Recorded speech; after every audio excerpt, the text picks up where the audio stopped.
Hello friends, हूँ छू विजय અને અર્બન ઉમરીગર્સના એક નવા વિડીયોમાં આપ સૌનું સ્વાગત છે। ગુજરાતી ફિલ્મોની વાત આવે તો ડિરેક્ટર કૃષ્ણદેવ યાજ્ઞિકનું નામ પહેલું આવે। એમણે આપણને ડિરેક્ટર તરીકે ઘણી બધી યાદગાર ફિલ્મો આપી છે। એમણે ડિરેક્ટ કરેલી 9 ગુજરાતી ફિલ્મોનું રેન્કિંગ લઈને અમે આવી ગયા છીએ।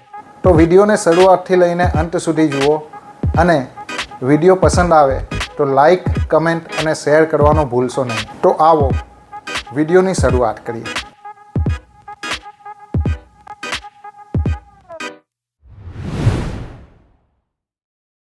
ટ્રિશા ઓન ધ રોક્સમાં એક એવી યુવતીની વાત કરવામાં આવી છે કે જે વન નાઇટ સ્ટેન્ડ પછી પ્રેગ્નન્ટ થઈ જાય છે। પ્રેગ્નન્ટ થયા બાદ આ યુવતીના જીવનમાં શું શું ફેરફારો આવે છે તે આ ફિલ્મમાં દર્શાવવામાં આવ્યું છે।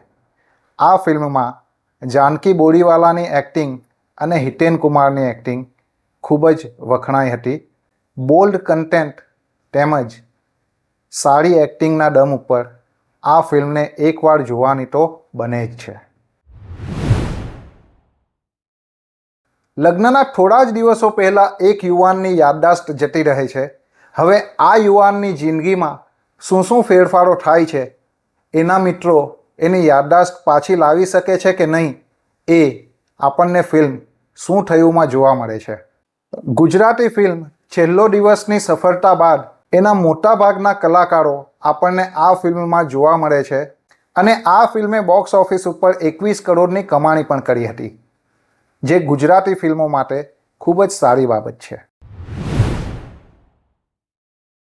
2024ના વર્ષમાં રિલીઝ થયેલી યશ સોની સ્ટારર ગુજરાતી ફિલ્મ 2024માં રિલીઝ થયેલી યશ સોની સ્ટારર ગુજરાતી ફિલ્મ ડેની જીગર ખૂબ જ 2024માં રિલીઝ થયેલી યશ સોની અભિનીત ગુજરાતી ફિલ્મ ડેની જીગર શરૂઆતમાં તો ફ્લોપ રહી હતી, પરંતુ આ ફિલ્મ જ્યારે યુટ્યુબ ઉપર એમણે રિલીઝ કરીને ત્યારે એની ફેન ફોલોઈંગ બનવા લાગી અને હવે લોકોને ખબર પડવા લાગી કે આ ફિલ્મ દિમાગ સાઈડ પર મૂકી દઈએ ને તો ખૂબ જ મજા આવે એવી ફિલ્મ છે।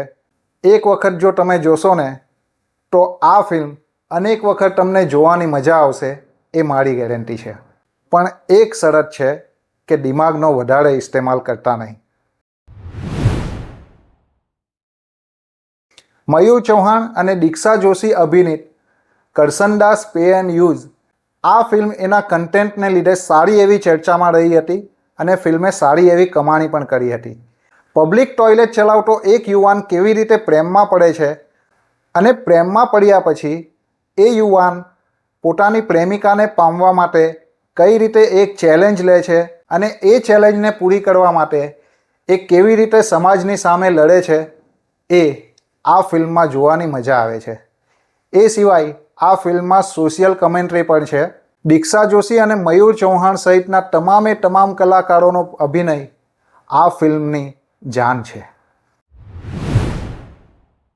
એક યુગલ કઈ રીતે પોતાના જૂનવાણી વિચારધારા ધરાવતા પરિવારજનોની સામે થઈને લગ્ન કરે છે અને ત્યારબાદ એમના જીવનમાં શું શું પરિવર્તનો આવે છે, એ આ ફિલ્મની હાઇલાઇટ છે। ફિલ્મનું નામ છે નાડીદોષ। એ સિવાય આ ફિલ્મમાં યશ સોની અને જાનકીની કેમિસ્ટ્રી ખૂબ જ જામે છે અને આ સિવાય ફિલ્મના મુખ્ય પાત્રોની વાત કરીએ તો રોનક કામદારનું કામ પણ લોકોને ખૂબ જ ગમ્યું હતું।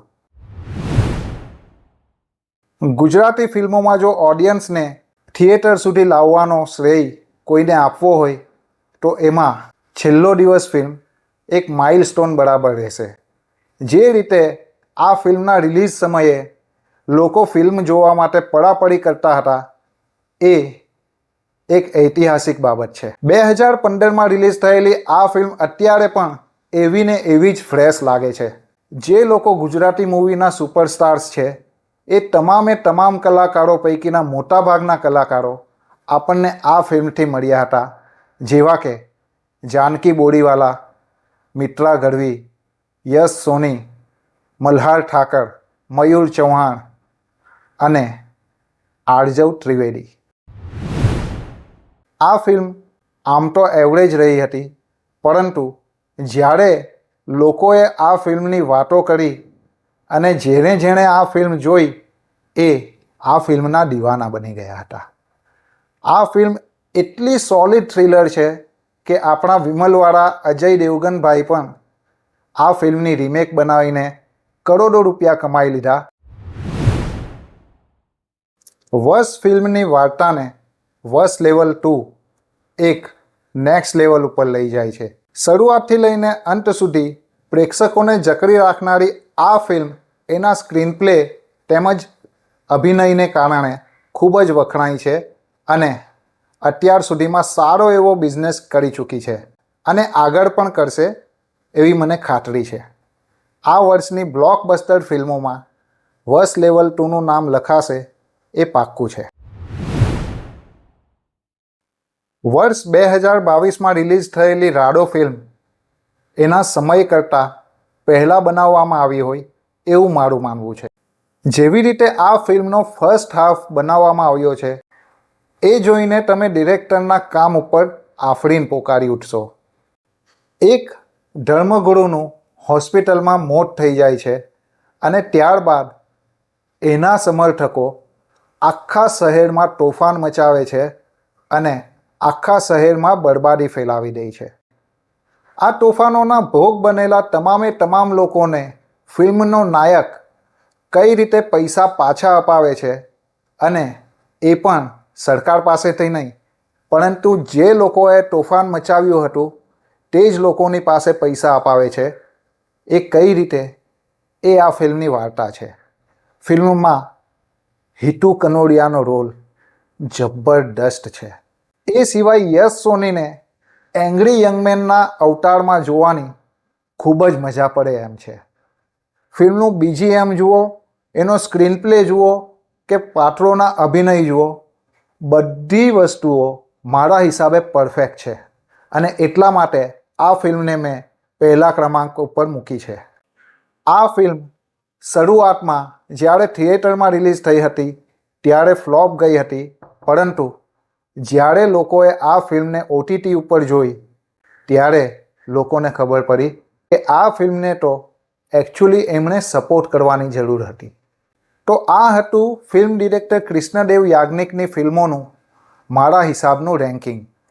તમે આ ફિલ્મોને કઈ રીતે રેન્કિંગ આપવા માંગો છો એ કમેન્ટમાં જણાવો. વિડીયો પસંદ આવ્યો હોય અને મારી મહેનત પસંદ આવી હોય તો વિડીયોને લાઈક કરો, કમેન્ટ કરો તેમજ શેર કરવાનું ભૂલશો નહીં. આવા વધુને વધુ વિડીયોઝ નિયમિત રીતે જોવા માંગતા હો અને તે પણ સુરતી ભાષામાં, તો પછી અમારી YouTube ચેનલ અર્બન ઉમરીગર્સને સબસ્ક્રાઈબ કરો અને બેલ આઇકન ઉપર ક્લિક કરો, જેથી અમારા તમામ નોટિફિકેશન તમને મળતા રહે. નવા વિડીયો સાથે હું વિજય આપને ફરી મળીશ. ત્યાં સુધી રજા આપશો. વિડીયો જોવા બદલ આપ સૌનો આભાર.